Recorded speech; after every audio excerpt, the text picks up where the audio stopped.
हे 3 photo कोणाचे आहे? हे का लावले?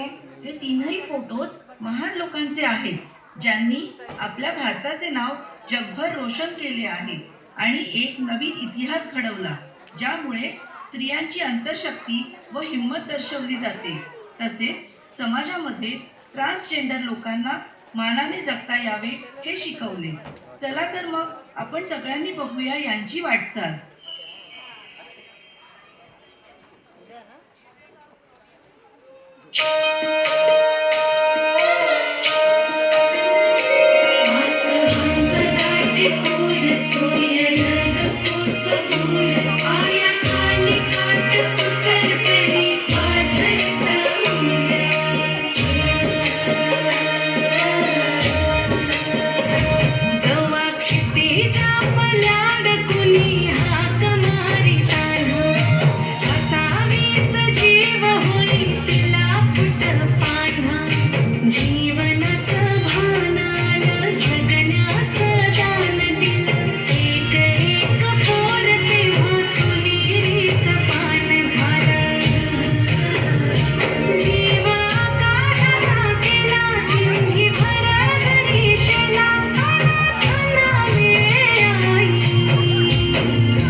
फुलांच्या पायघड्यावरून चालताना काटे बोचले तर सहन करायला शिका, कारण काट्यांना फक्त बोचणं माहिती असते, वेदना कळत नसतात.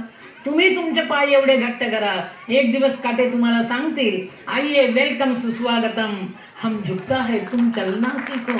भारत की सुपुत्री अरुणिमा सिन्हा दोनों पैर ना होकर भी माउंट एवरेस्ट चढ़ने वाली दुनिया की पहली महिला बनी थी. इसी तरह 16 साल की उम्र में एक एक्सीडेंट में अपना पैर खोकर पूरे भारतवर्ष में नृत्य से लेकर फिल्म जगत में और हर घर में नाचे मयूरी, नागिन, ये है मोहब्बतें, तुम्हारी दिशा, कस्तूरी, इन धारावाहिकों के जरिए अपने अभिनय की अमिट छाप छोड़ने वाली अभिनेत्री, नृत्यांगना आज हमारे बीच मौजूद हैं. गिर के उठना, उठ के चलना, चल के दौड़ना, अगर आपको सीखना हो तो सुधा चंद्रन से सीखें. उम्र के साथ साथ नृत्य में पारंगत होती गई. 16 वर्ष की आयु तक आते आते कामयाबी के साथ 75 से ज्यादा स्टेज प्रोग्राम आप कर चुकी थी, जिसको काफी सराहना मिल रही थी. नृत्य की चरम सीमा पर आप थी, शिखर पर पहुंचने ही वाली थी, और तभी उनके जीवन में एक क्षण वो भी आया जब एक रोड एक्सीडेंट हुआ और गलत इलाज के चलते उनका दायां पैर काटना पड़ा.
सुधा को लगा अब जीवन बेनामी हो जाएगा, सपने बिखर जाएंगे, जीवन सिर्फ ढकोसला बनकर रह जाएगा, मुझे किसी पर अवलंबित होकर रहना पड़ेगा.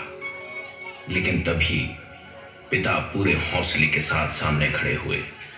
चरित्र अभिनेता रहे पिताजी ने उन्हें हौसला दिया, जोश दिया, एक जुनून दिया और कहा कि तुम्हारा सपना नहीं बिखरेगा, संवरेगा, हिम्मत मत हारना बेटा. कृत्रिम पैर लगाकर 2 साल की कड़ी मेहनत के बाद एक नई सुधा चंद्रन उभरी, नृत्य और फिल्म जगत पर छा गई. तूने तोड़ी मेरी पायल, फिर भी जीवन भर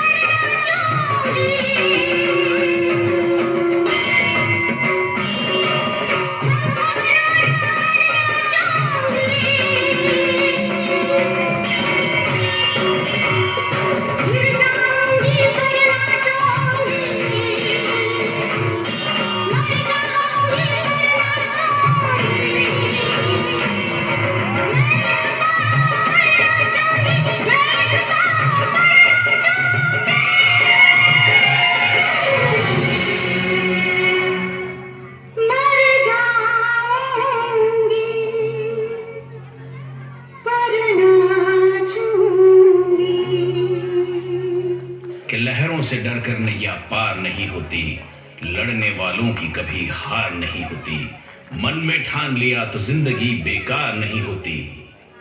इस कहावत को साकार करने पर वो यही कहती रही कि मर जाऊंगी पर नाचूंगी।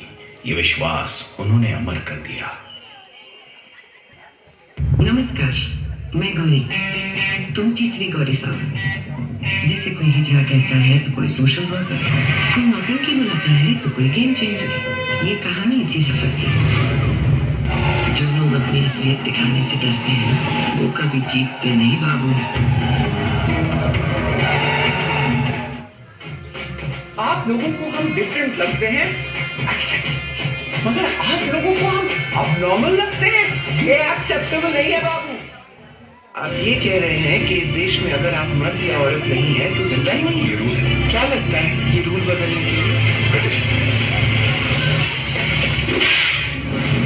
हम सब ने मिलकर सुप्रीम कोर्ट में पिटीशन जारी करी ट्रांसजेंडर इक्वालिटी के लिए। स्वाभिमान, सम्मान, स्वतंत्रता, मुझे ये तीनों चाहिए। अपनों से अपने आप से लड़ती रही तू एक सदी,